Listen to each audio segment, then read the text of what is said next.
I'm okay. I'm doing well, thanks. And you? Yeah, doing okay.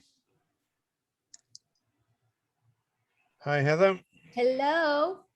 Hi, everyone. Hi, is that Sarah? Yes. Hi, Yep. Sarah.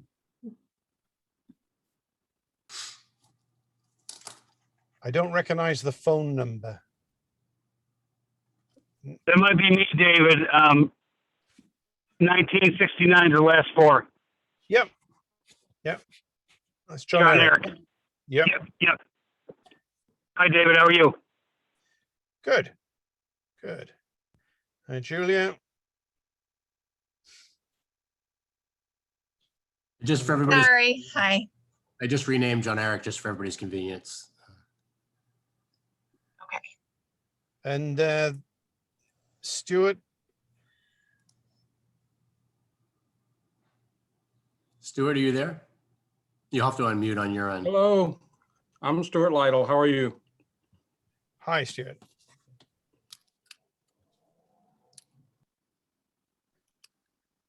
David, I'll defer to you, I guess. I'm happy to. Stuart, are you visiting? Sorry, was that for me or was that for Stuart? For Stuart, yeah. Yes, I write for the Town Common newspaper. Okay.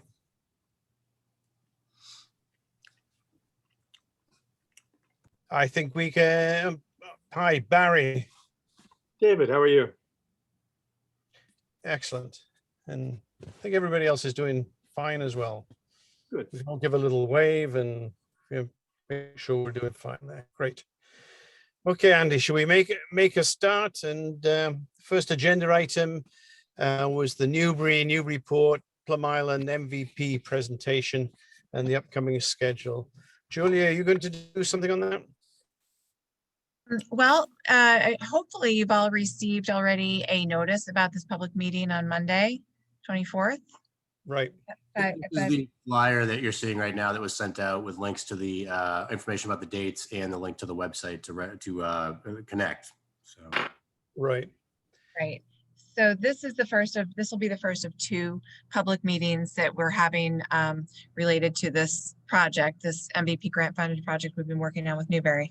The first is going to be focused on the data associated with sea level rise on Newburyport. We'll be showing a lot of different maps. You've all seen them probably before in some form, but these are going to be slightly different, showing mean high water or mean higher high water. And where that will be inundating parts of Plum Island in 2050 and 2070. And looking at the data associated with how we came about putting those maps together, et cetera.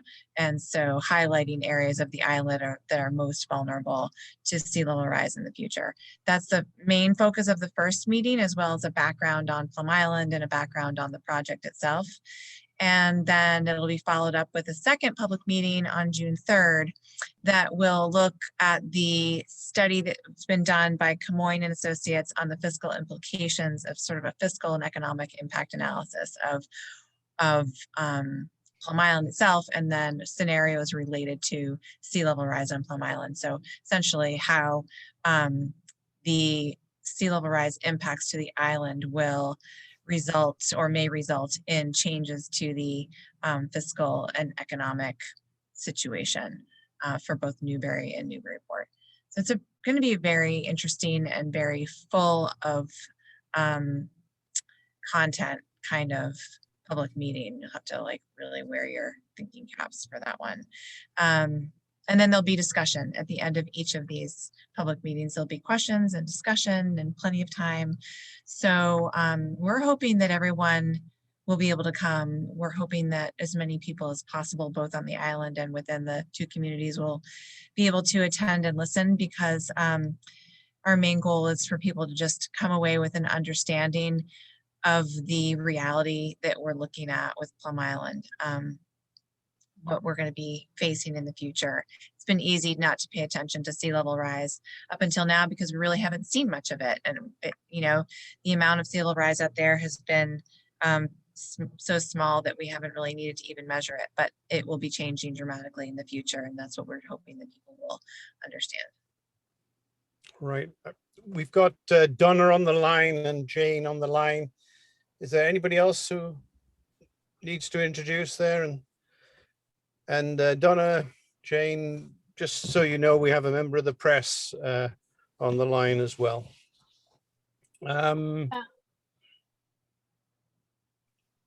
Sorry, was there somebody else? Oh, this was Jane. I was just saying I had to make an unexpected road trip, so I'm calling in, but I'm glad to be here. Thanks. No problem. I know that Rishi sent his apologies. Something came up for him, and you know, he is going to actually send some stuff through to us because he tracked the RMAT thing. So going back to this Newburyport Plum Island MVP, I hope everybody has got the link to their website because it's got some interesting information on that website.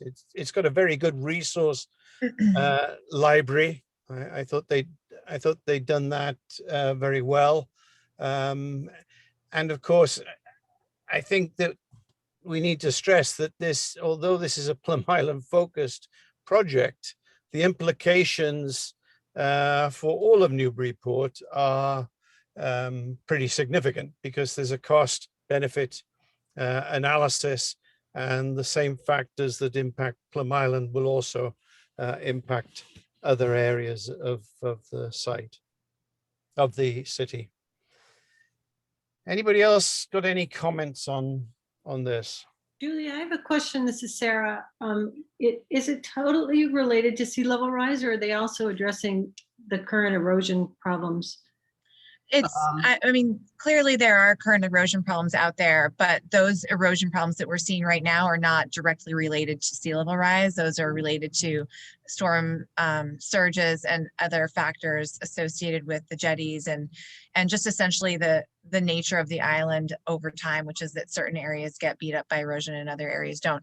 This particular project does sort of make note of that hotspot area on the island, but it's looking at a much longer term picture of what's going to happen to the island specifically as it relates to sea level rise. So even less about storm damage and more just about daily inundation potentially in the future at high tide levels. Thank you. This is Andy. I would also make a note that I think the maps that are shown during the first meeting are probably the most useful tool to us moving forward, just because it shows where the extent of impacts might be. But the second meeting, which focuses on the potential fiscal implications, there's a lot of factors that go into something like that. So they're providing obviously a framework for consideration of the fiscal impacts. But you know, there hasn't been any detailed engineering study, for instance, done of the different types of things that might be needed to provide access to the island that's, you know, continuous throughout the coming decades and unimpeded, as well as protection of the homes out there or the even the beach as it is. So I think the fiscal analysis provides a framework and some considerations for us, but I wouldn't say it's definitive per se. Whereas the maps, I think that, you know, if all the engineers are sort of pointing in the same direction for these projected sea level rise constraints, that I think we should at least assume that that's the baseline, and then you know, consider the fiscal impacts, but recognize that more analysis and discussion of the impacts and solutions needs to be done after this set of meetings that are being done by the consultants working for Newbury. If you note the sea level rise projections, though, Anyone else having trouble hearing I David? think differ from the conclusions we came to for Waterfront West. Is that true, John Eric? Oh, my apologies. Can you hear me now? Andy, Yes. you better take over the Much better. chat. Yeah, Oh, you can hear me? Okay. Your video, your I just video is wanted John frozen. Eric to I just wanted John Eric to comment on the difference between the sea level rise this project is looking at and the sea level rise that we looked at during the Waterfront West discussion. David, I have not looked at the projects that they've just completed that we're talking about. I haven't looked at the report yet. The problem that our group and everyone else is going to encounter is the different methodologies and the different modeling that people are looking at for sea level rise. So for the people in this meeting, Waterfront West, we did FEMA 100-year flood elevation plus 6 feet, which represented an approximation of sea level rise in the year 2100, which was a reasonable amount of time that any new development should at least build towards. Houses can last 200 years. The best we could do right now is say, let's do it for the year 2100, put the first floor 6 feet above the current FEMA 100-year flood. So I have not seen how they've handled that, Dave. Okay, in there, they give 3 milestone years of sea level rise. Perhaps one of the actions, John Eric, you could take a look at that and give us your comparison with what our group thought at that time. They're all guesses, and they're all different methodologies, but it would be nice. I don't think we do have, like Andy suggested, one set as a baseline. Yeah, if I could just speak to that again, just recognizing that these are all, like you said, David, guesses, best guesses. Right, we are asking for the consultants to provide all the GIS data layers from their analysis, which again was recently produced. So, so with that, that could be shared with the engineering department, to consider the differences between the maps and so forth. But that may take some time to do a comparison. And David, the numbers that they chose for this Plum Island project, are within the range of accepted numbers, and those being recommended by state of Massachusetts through CZM and other agencies. But they wanted to make sure that it was conservative enough as to defensible and not judged as overblown, because this is really a public education piece that's not necessarily going to be used for planning or design purposes. So I think they just felt like it was most important was to achieve acceptance on the maps and on those levels, rather than trying to get someone to design for a building that's going to last till 2100. But our plan actually has higher sea level rise in it. Yes. Great. Okay. Just so that we all know that. Good. Any other thoughts on this presentation other than encouraging people to attend? No, I think Julia wants to give an update on the multi-hazard plan. That's another thing that we can provide an update on. Good. Let's go forward with that, Julia. I might comment on one part, David, and say, yeah. How is this being promoted to people on the island? We had a disappointing response to the suggestion that we ought to be restricting some development out there.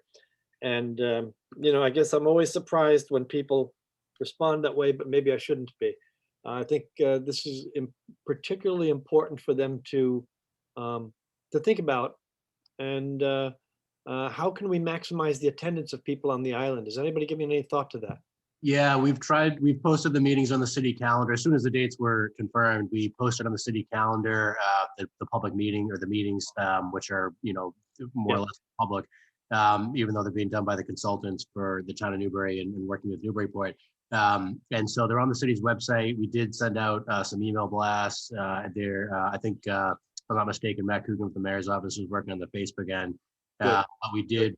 We have sent it out to the MRBA folks and the ward counselor and distribution list from there. I think we sent it to all of our applicable boards that might be involved with permitting on the island, so they're in the loop as well. And I know that from the town planner in Newbury, we got confirmation that they had sent it to a similarly widely distributed list as well, hoping that it would fan out even further from there. Okay, I would emphasize. It was noted, though, Barry. Excuse me? Well, one thing to note is that Senator Tarr put something out, via Doherty to that MRBA group.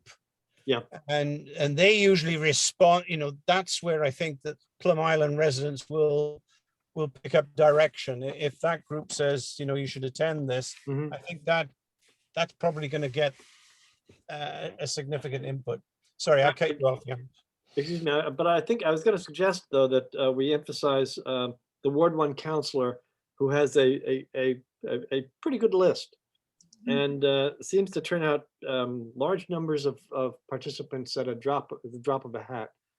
So I wouldn't leave him out. And I think, Andy, you said that Councilor Zede had been advised of these meetings. Yes, I've had a direct exchange with him, although I haven't been copied on his email to his constituents. I'm pretty sure that that's been taken care of because he did Okay. immediately that was something. Good. he wanted to share with them. Good. That's all. Thank you. Yeah, I agree Right. with that. Thanks, Barry.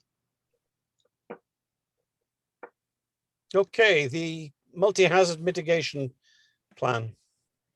Okay, we had a good meeting last week, sort of an internal city meeting to discuss the process by which we're going to go through this plan and get it updated. We're working with Jennifer Hughes at MVPC. She is busy for the next month or two, but we'll be able to start actively working on our plan with us, hopefully in June. But as you might all know, we right now we're part of a regional, the Merrimack Valley Regional Multi-Hazard Mitigation Plan, along with all these other communities.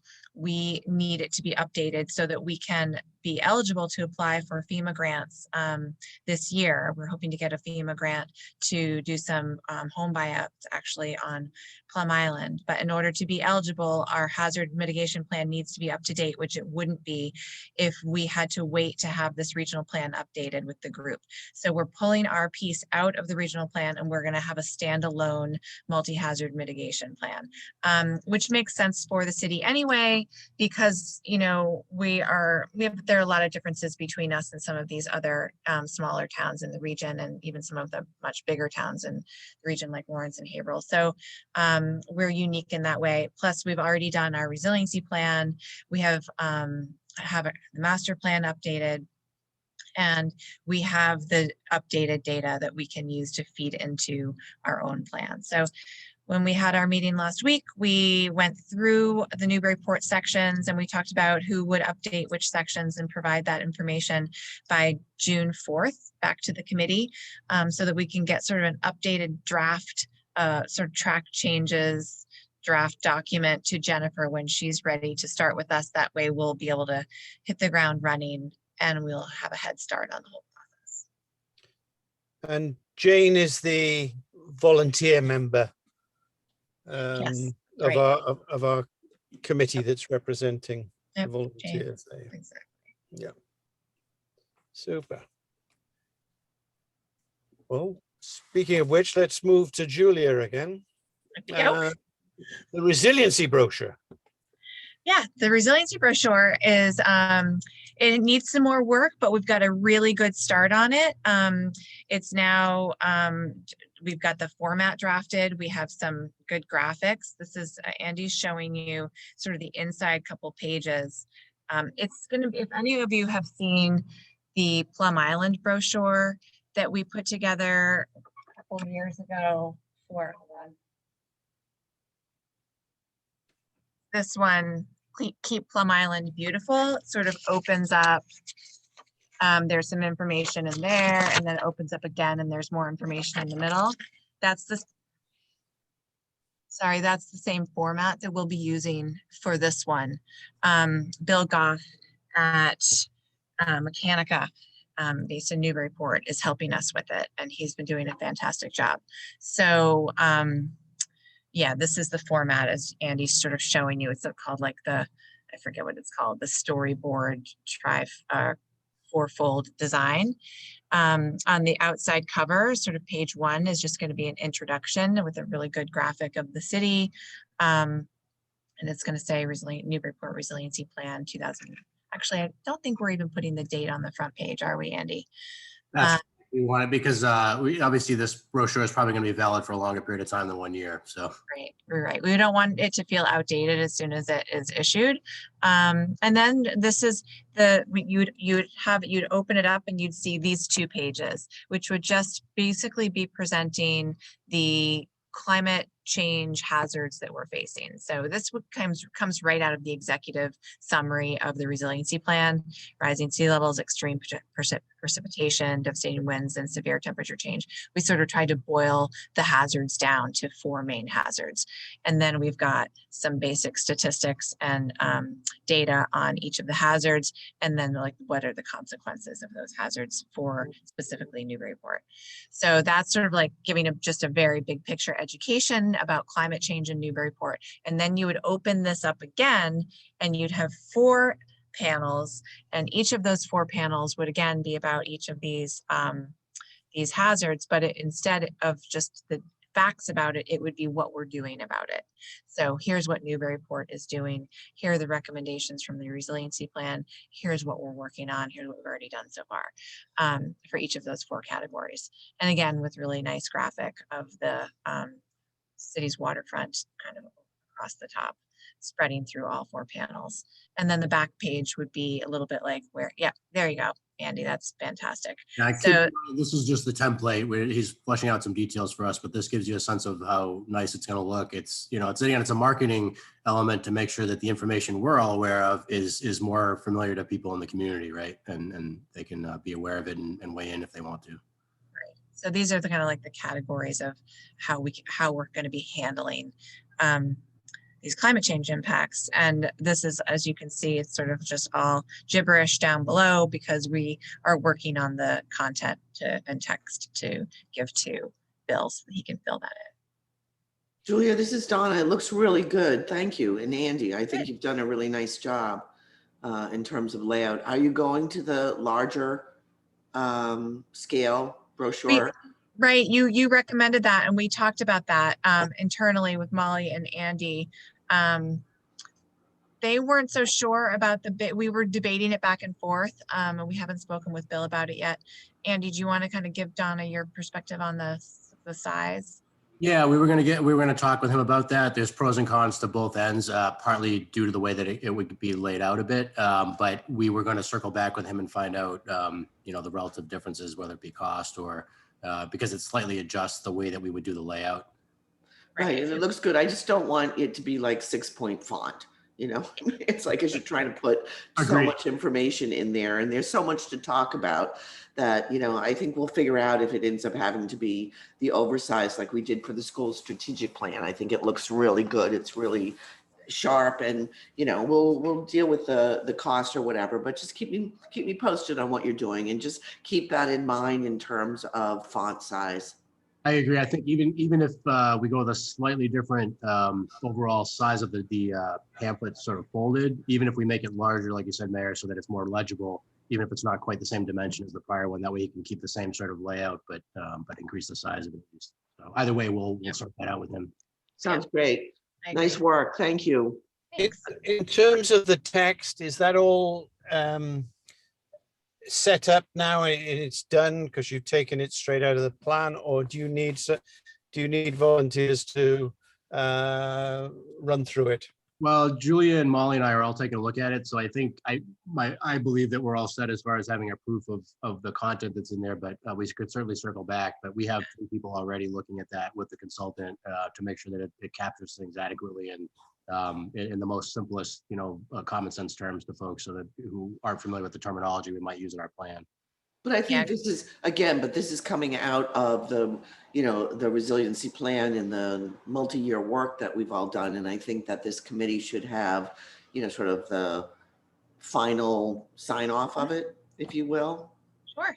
Yep, we will do that. In fact, you know, we're still working on the text. We're pulling it really directly from the plan, obviously, and just modifying it to make sure that it's not too wordy and streamlined, et cetera. Right. So that it's bullet points. But we can certainly just send you guys the next draft that we get from Bill, and you can take a look at the whole thing and give us your comments. Sounds great. I think that would be good. I mean, we do understand that it's, you know, trying to reword something that we've already reworded in the last several years. You know, there's not a lot of value in that, but at least we pick up some obvious ones if there are any. Good. Yeah, I would. Dave, are we raising hands or not? I'm just. Are we going to let it just let people chime in today? I had my hand up for a bit. I'm sorry. No? Barry, that's me. I'm sat in the middle of this multi-story car park and I can't see where my raise hand is. Hold on, just found it. Yeah. Okay. Well, I just wanted to ask the Julia. Again, I think I love the layout and the message is important and the rest. But I guess the question I want to ask is, what is the intended audience? How will this be used? And that should Good. predate any work that goes into something like this, I would think. So Yeah, and we talked about a lot about that with Bill before we started, because that we needed to sort of help him get an idea of how to lay it out and what sort of feeling we wanted to give people for it. And we really want it to be for everybody, anybody and everybody, policymakers, general public, staff, etc. So we want it to be a general enough overview that people will refer to the resiliency plan if they want more detail on any of the items in there. But we want to put it out to the public that here's what we're going to be facing. We have looked at this, we've studied it, we came up with a plan that includes a study of each of these elements. These are the hazards we're looking at, with just a brief bit of data on each of those hazards and sort of where we're expecting impacts in the city. And then, you know, what we're doing about it. So we're trying to make a positive message rather than a negative message, which is not easy to do with something like climate change, but we're trying to make it like it's resiliency rather than gloom and doom. Here's how Newburyport is going to stay resilient. We've been resilient for all these years as a community, and there's this wonderful history. And here's how we're going to remain resilient. We're working on this stuff. We're being proactive. And at the very back, there's going to be something, you know, about how you can learn more, things you might want to do to get involved in that sort of thing. If I may follow, I like the idea that it is accessible to a wide range of people, but I think that as a government and as a public entity, we publish a lot of stuff and expect people to come and grab it. And I'm a strong proponent of actually targeting the message to people that need to understand this information that's contained in the informational vehicle, whatever it is, this brochure perhaps, as opposed to passively having it available, which is useful, but more effective is distributing it in a targeted, intentional basis to populations that are most likely to be affected. And that's why I'm asking these questions. I think that's a great point, but I think once the brochure is available, we can then make sure that it's both available online and it can be distributed to folks, like you said, whether it be through the Plum Island folks, through the Ward 1 counselor, through other city councilors, distribution list, through the outreach. We can basically make sure that it's available. Our goal right now is to make sure that there's a comprehensive brochure. And then once we have that, with your input, of course, we want to make sure we've sent that out to everybody or that they have access to it. And rather than waiting for them to, like you said, to passively find it. But Andy, what you're saying, make it available is one thing that's markedly different from deciding who needs the information based on a discussion that we all should have, and then establishing a plan for getting this information to them. Right. Well, so Barry, if I could just interrupt quickly, Barry, when we did the Plum Island one, the purpose of this was to educate people who own homes on Plum Island, who live on Plum Island, or maybe developing something on Plum Island. And, you know, we have it available in the planning office and it's downstairs in the building department, but we also put this in the tax bill of every single resident on the island. That's what I'm looking for. Yeah. And I actually heard back from people who said they were so happy to get this. I didn't, you know, I didn't even know who they were. So I think that we can do the same with this next one, and maybe it goes in everyone in the city's tax bill or something like that, because the way I look at it is we are trying to educate people because we're going to need their support in the future for resiliency projects, whatever those things cost or whatever it may cause or require them to do to help. We need them to know about it. So I agree with you. Okay, thanks. Andy, can you control the raising of hands? Because I can't see that. Yeah, I can let you know. I apologize. I am actually not able to raise my hand because I'm the host, but I can do that for everyone else. No problem. Good. You just get in there. Yeah. Andy, do you want to make David a co-host and then he can control it? No. I'm only here for a short period of time. Oh, I'll be bailing on you. Okay. So the Storm Surge speaker series, Sarah, would you like to give us an update? Sure. So the grand opening premiere event next Tuesday, 7 o'clock at Cashman Park.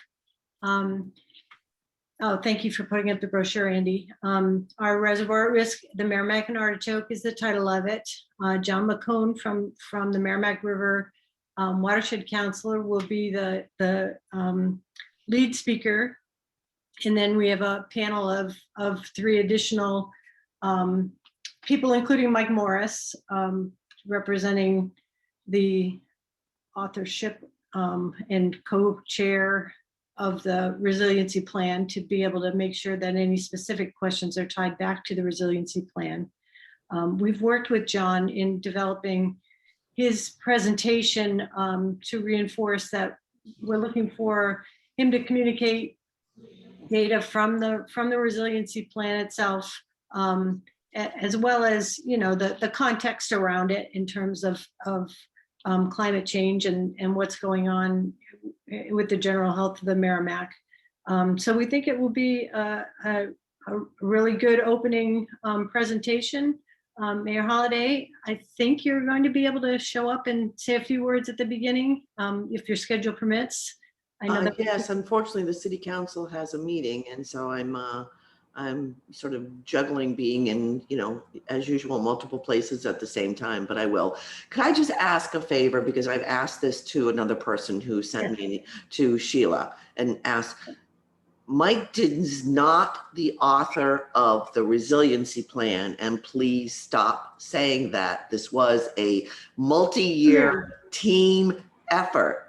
He was our co-chair, he was our editor, he was a writer, but this was a joint multi-year project. So please stop saying he authored this plan. Okay.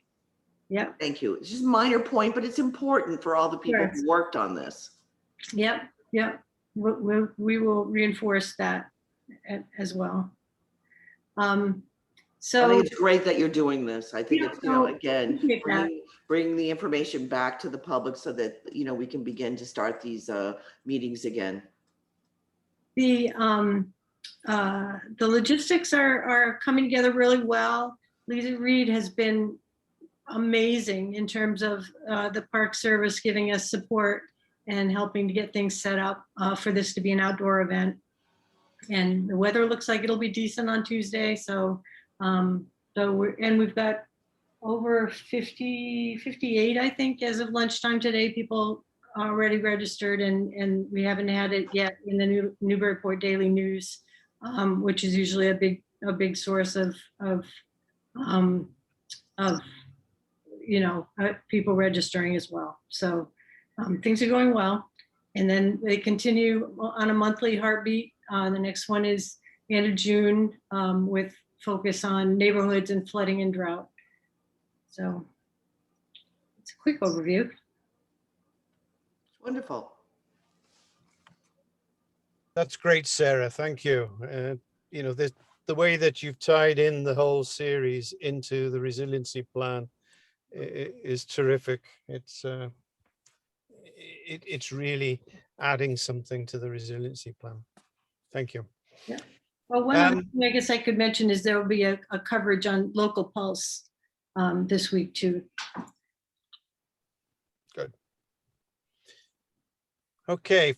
Further resiliency plan communication sessions. I took one step further. I made contact with Katie O'Connor Ives, who is the new president of the Greater Newburyport Chamber of Commerce, and had a discussion with her regarding where the resiliency plan was and what was happening, and how I felt that there would be a number of her subgroups that would want sort of tailored presentations. So, you know, the downtown merchants would be one, the industrial park could be another, the realtors could be, you know, a further one, and so on and so forth. And she wanted to get up to speed, so I've sent her a whole load of reading, and you know, she's thanked us for the reading, and she's going to mull it over. I think the only thing that she did waive is, at the moment, obviously most of the chamber members are worrying about survival in the present economic conditions, as opposed to survival under climate change.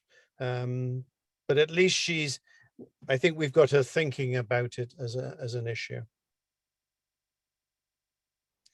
And that's the only thing I've done on further communication sessions.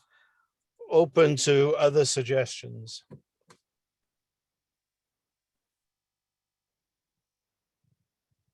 I see think I nobody. had told you that I had sent the link to the climate change mayors.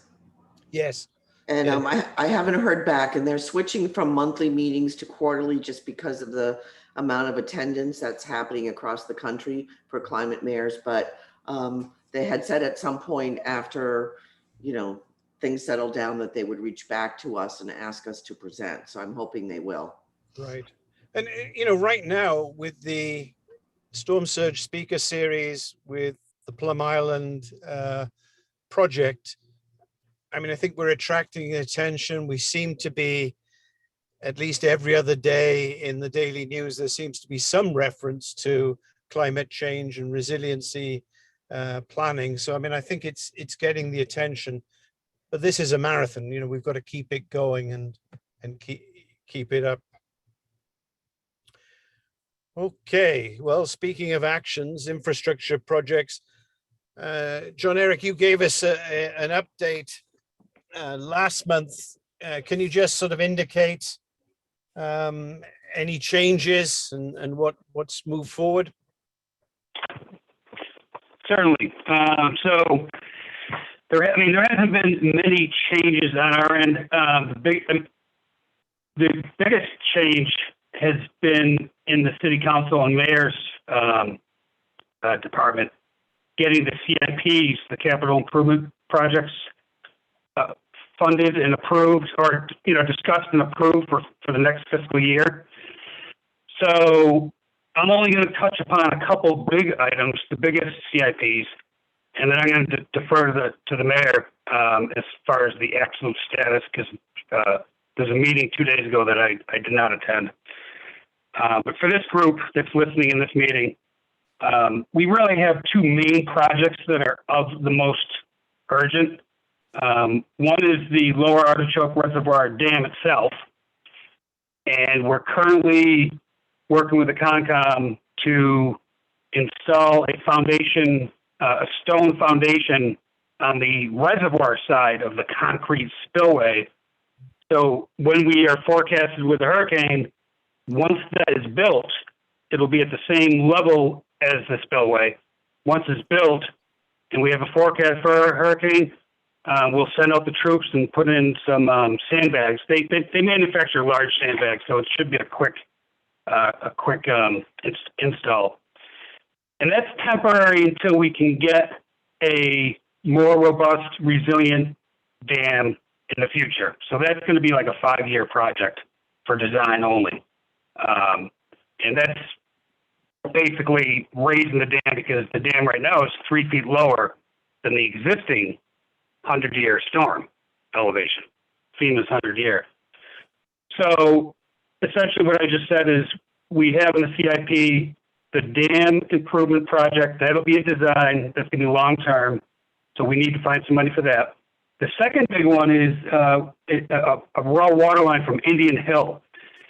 Currently, in the last year and a half, we've been working with Time Bond, a consulting firm.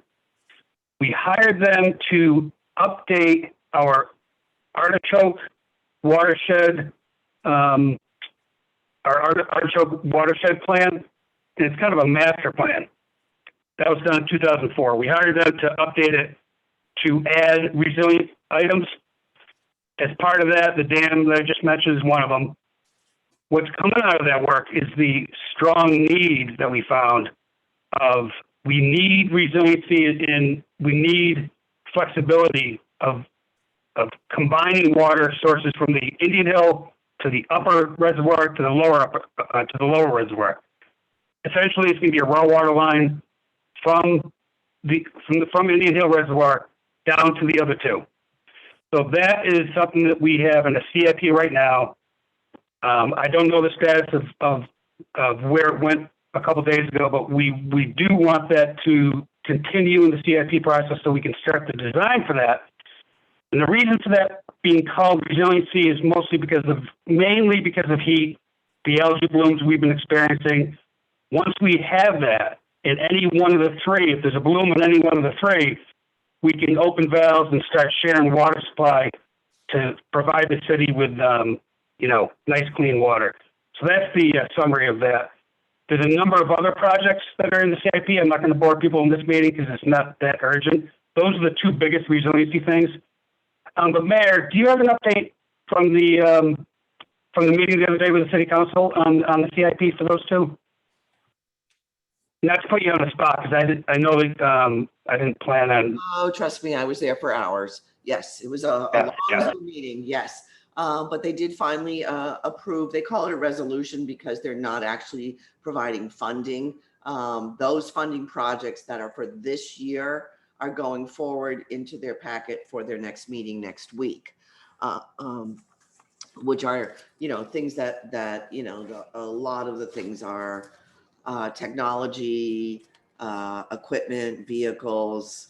But you'll be happy to know that our marshal is going to be getting a Tesla electric vehicle. So there's this whole new program for, chief of police to, and it's, rebates and all these other pieces. So that is pretty exciting as we begin to move forward and look at more electrification of our fleet, more EV stations. So I thought that was a really important piece going forward.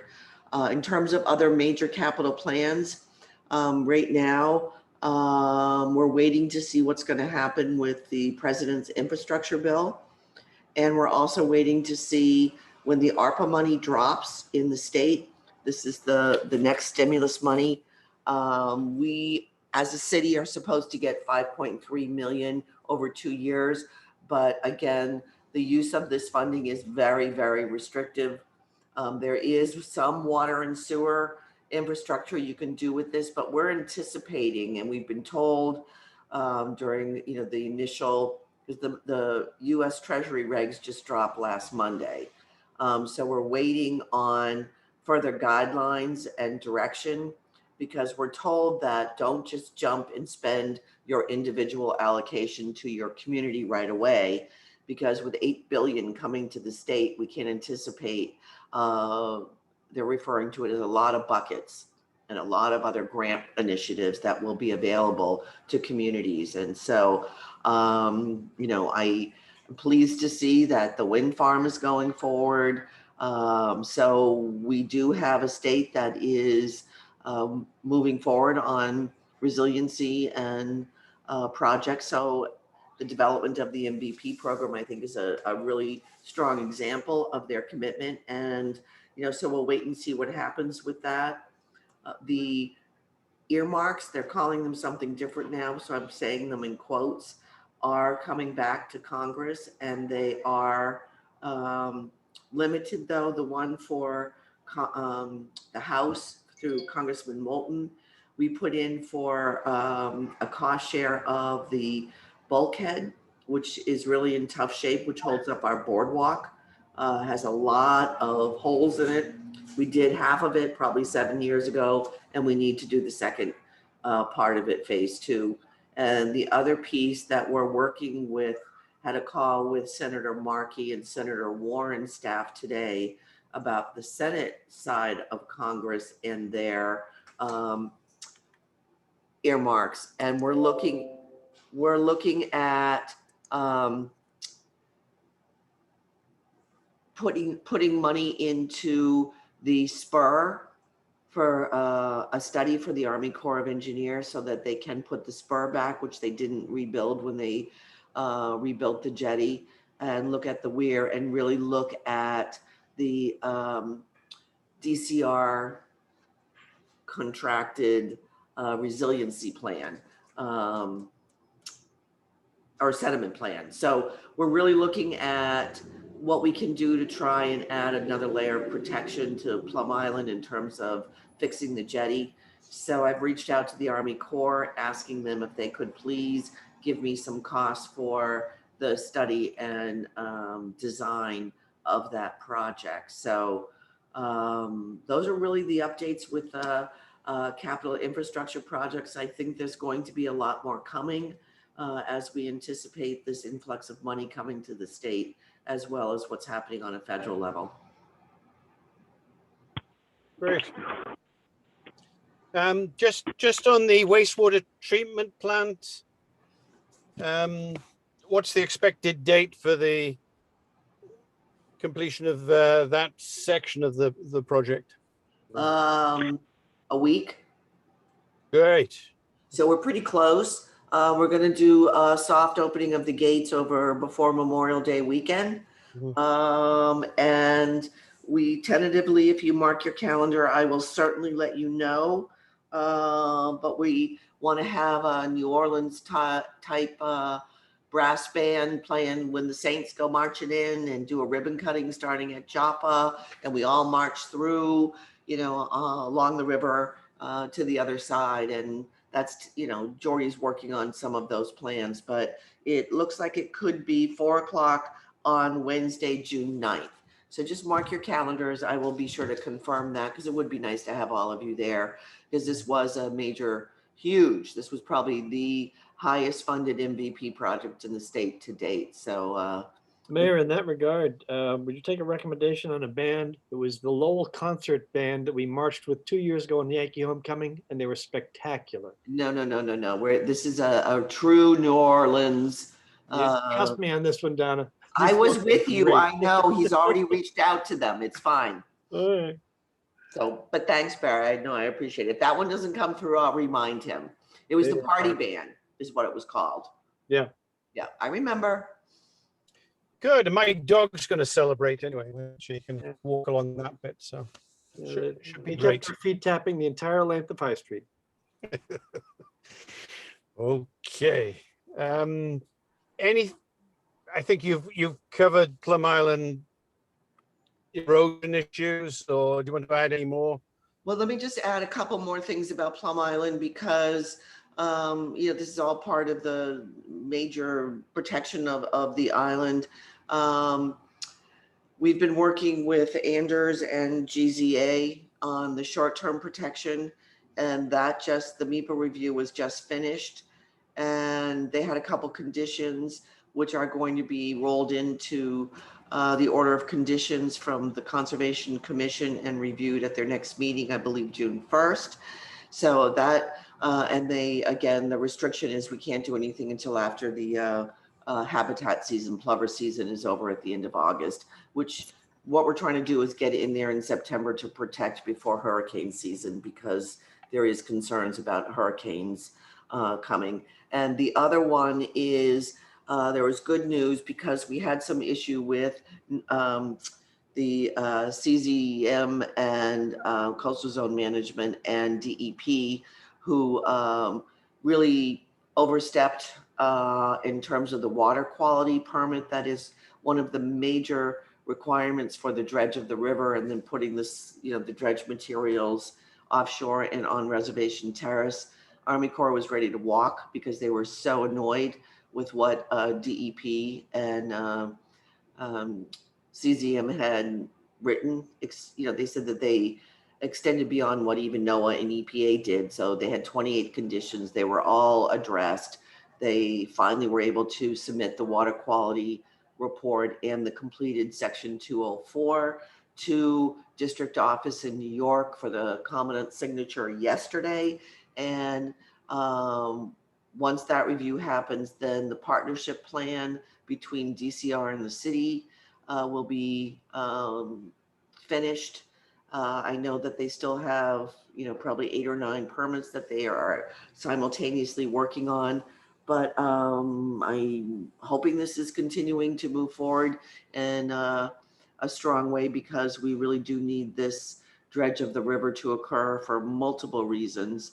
And I'm hoping that they'll be able to put it out to bid in September and begin after the first of the year. Okay, Donna, thank you. I've got to leave. Andy, you can run that, and I think Sarah, you've got a couple of I do too, unfortunately, but points, and thank you Yep. all. Sure. Yep. Thank you, Mayor. Thank you, David. thank you very much. So going back to the agenda, we have underneath the infrastructure projects here. We've talked a little bit about those. John Eric, can you speak to the National Grid project? Is there any update on that? Yep. So I have limited to add. I provided comments to their infrastructure, the resiliency plan that they put together for their property. I think that was like 2 months ago, Andy. From that point, I believe David was going to give them a call, or maybe David asked someone else to give them a call, maybe Molly.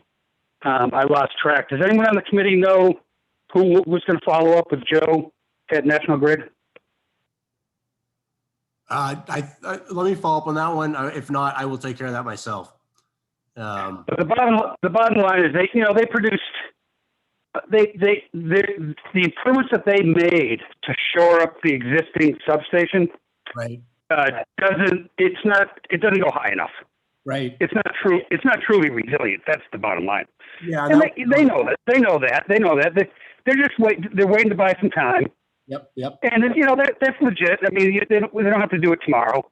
But our committee, our goal is to keep them, keep them close and make sure that we remind them to don't lose track. That's all. Yeah, agreed. The mayor typically has this periodic outreach to National Grid to coordinate what issues the city needs utility coordinate. I'll do that, and I'll reach out to Joe directly myself to see if they can give any indication of what their timeline is. And as you pointed out, we can continue to reach out to them and keep it high on their radar. Yep. And then the only other item that I have is for the wastewater treatment plant, the bike path berm that she's just talking about. We do need the sidewalls, so that is, we received a design RFP. So we have a design proposal, and we're reviewing it. So we believe we can find some money for that over the next 2 years. We have the money for the design for this coming fiscal year. So hopefully construction for that will happen in 2022. John Eric, that's not in the CIP. We're using sewer money for the design. And then once the design is finished, we'll put it out, we'll get a construction cost estimate, Counselor, and then from there, fiscal year 22, we'll put it into a CIP for that. Okay. I'm just wondering if it might be worth putting a kind of a placeholder late filed and see if we could insert that as an appendix to the CIP this year, just so people are thinking about it. Yeah, that's a good idea. I don't have it in front of me. I thought we actually had a placeholder for it. Maybe we don't. I don't think I thought we did. Yeah, just check on it. Well, but John Eric and I can follow up with Ethan and Matt Coogan to make sure that, like you said, that's it captured in there, even if it's an appendix or a letter. Yep. Good. Thank you. That's all I have, Andy. Okay, thanks. And then I think you covered the identification of capital projects because we've kind of touched on those with the various different things, the water supply protection, Plum Island, and so forth. The regulatory. Yeah, thanks. Sorry, the regulatory updates, just briefly, Councilor Connell, obviously there aren't any zoning changes proposed right now that would change anything relative to resiliency, but we are in conversations about that. Mhm. I think we're pulling together some information relative to Plum Island. There were some discussions about regulatory changes there early this year. Those were postponed and put on ice while we consider some of the background information. And some of that obviously is the sea level rise maps that will be presented by the consultants in the coming days. But while we're gathering information about permits that have been issued over the years, the type of expansions that have happened, including since the Plum Island Overlay District was put in place, largely to limit growth, we'll be having some, more data to look at along those lines before there's any other consideration by the council for code changes there. But I do think that long term resiliency is a relatively new issue for long range planning. But it's one that's national, it's one that's regional, it's one that it covers the entire globe. So we do need to incorporate that into our zoning in various different formats, but essentially to make sure that folks aren't developing in hazard prone areas, and where there is development already in those areas, that we can try to mitigate impacts, if you will. So I think that's the primary purpose really of the regulatory controls relative to resiliency. But we'll be talking more about that. The planning board right now is looking at their site plan standards, some of which might entail making sure that flooding and things like that are dealt with adequately. But more news to come on that to the resiliency committee once we get some more specifics on the code changes that would happen even outside of Plum Island, things that might help to alleviate potential flooding, exacerbation of flooding by development in the future. And then on the committee members, there's a note here that I'll speak to that. I'm not actually probably the best person to speak to that. I don't know whether, so with Molly and David both gone, I don't know if Julia can speak to that at all, but we'll obviously circle back to this comprehensive membership and diversity. Yeah, no, I don't have anything to add on that. Okay. And then on stopping on the frequency and the time meetings, sorry, the resiliency committee meetings, do folks have thoughts on that? Whether that's monthly, quarterly, and so forth? Just from our history with this group, it seems like when we were putting together the plan, and then the initial couple of years of this group, we had monthly meetings because we needed them, because we were doing so much work, just assembling the data, writing the plan, etc. But now that that's been done, I think we haven't had monthly meetings, and we haven't really needed to have monthly meetings. So I would suggest going to something less frequent, maybe quarterly. I'm not sure. My suggestion would be quarterly. There are some boards and committees that, adjudicatory issuing permits that have to meet every 2 weeks for a good reason. But I think we're probably more efficient and productive if we meet on a quarterly basis and get some things done between those meetings rather than meeting every month. But that's just my experience and opinion. I would agree to that, because everything from this point on is slow moving. We got the capital improvement projects under control. We're getting designs under control. And once those start, which they have, but the designs are even going to start in a couple months, it takes months to have anything shake out of design. So there's really not much of an update. So I think quarterly is fine from my perspective. I guess the only opposing opinion there, or another point of view, would be, given how many new members there are, just in terms of us coming up to speed, if you go to too infrequent, we're going to lose all context and not be able to be too helpful. Yeah, that's a fair point, and I don't know whether that makes sense. Even if there's a benefit to shifting quarterly at a certain point, maybe making sure that all the new members are brought up to speed fully before we were to transition in any way. Might I suggest an alternative? I'm sorry, Catherine, go ahead. I was going to say, I agree that I'm already feel like I'm moving the bar, raising the bar in terms of what I know so quickly, because we've been meeting monthly, and I hate to see that slow down in terms of having any sort of input and help down the road. Seems like we need a little more time on the job before we break away.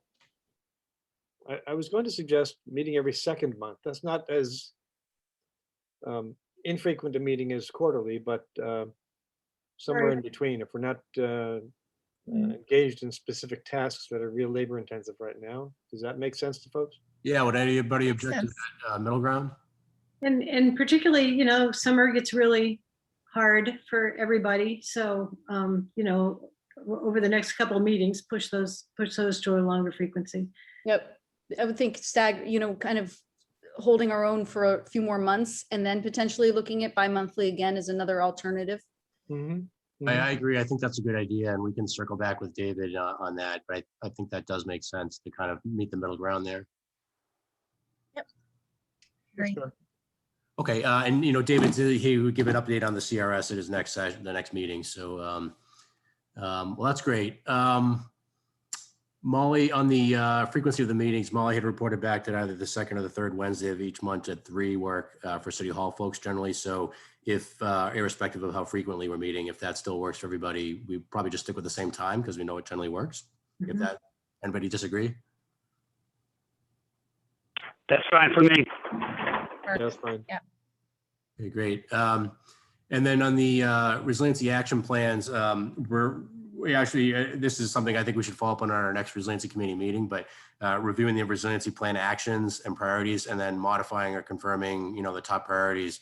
That was a concern that David wanted to make sure we stay on top of. I know we have a couple of specific projects we're moving on right now and grants we're applying for and federal, funding we're looking for different things, but I think you want to make sure that we're always keeping on top of those priorities and bumping up to the top something that might need to be, and that I think goes along with the conversation we had a second ago about how frequently we meet. But so that I think is perhaps something that's worth us reviewing at our next meeting is just the priorities in that plan and seeing if there are any adjustments, anything shifting in time frame.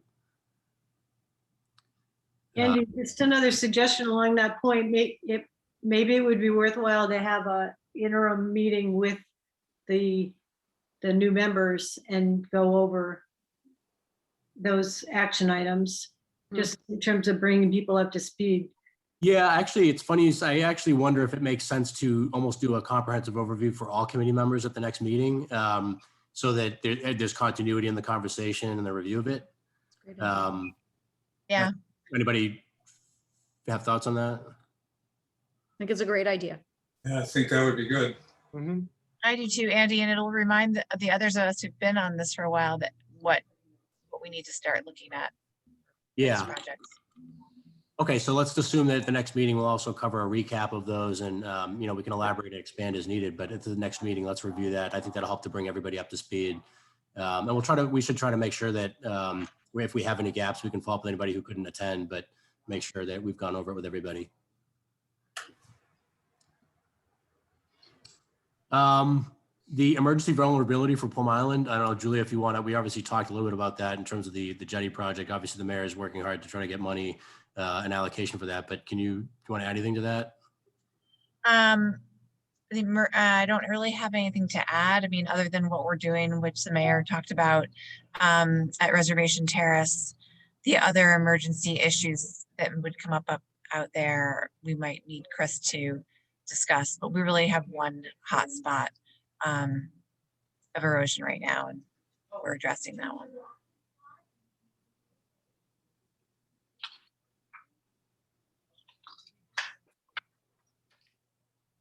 So that's it.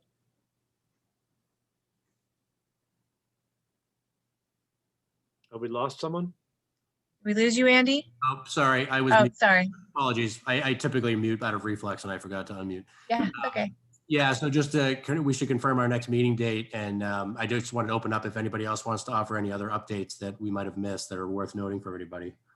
I just have a quick one, Andy. I mentioned to you in an email. So after the last meeting where the students from Harvard did their presentation, I had suggested to David that it would be nice to give that group some publicity, maybe in the mayor's blog. And so I drafted something and ran it by the students. It's very high level, just kind of summarizing their work. Just the intent is to give them a little pat on the back. Yeah, we didn't have a chance to discuss with the mayor, but we can follow up with her. And I think perhaps this material that you sent over to us today, we can, right? That's what you'd send. Exactly. So that would be great. Just putting it out there as if it's helpful. Use it, otherwise don't. No, I think that'd be great. I'll follow up with the mayor and Matt, and we can make sure that information gets out there as well. Okay. Maybe in the form of a press release or otherwise. Yeah, whatever makes sense. Okay, great. For the next meeting, do you want to we should confirm everybody's general availability? So I think for this next meeting, should we go a month out for this one? And then, right, to I think that's a good idea. Mhm. Because if we wait longer, it'll get into the summer craziness and people. won't Yeah. be available. So why don't we Right. aim for, I think if that makes sense, the 3rd, which would be the 16th of June. And we just do 3 o'clock as usual. Sounds great. Sounds good to me. Yeah. Fine with me. Okay, great. Well, thanks everybody for attending, and I'm sorry David couldn't stay. There's lots of meetings going on, lots of things that people have to do, but really good to check in on this, and we'll touch base a month from now on the various items that we talked about today and next steps after that. So, Good. Thanks for hosting, Andy. Good. Thank Thanks, you. Andy. Thank you. Bye, everyone. Bye-bye.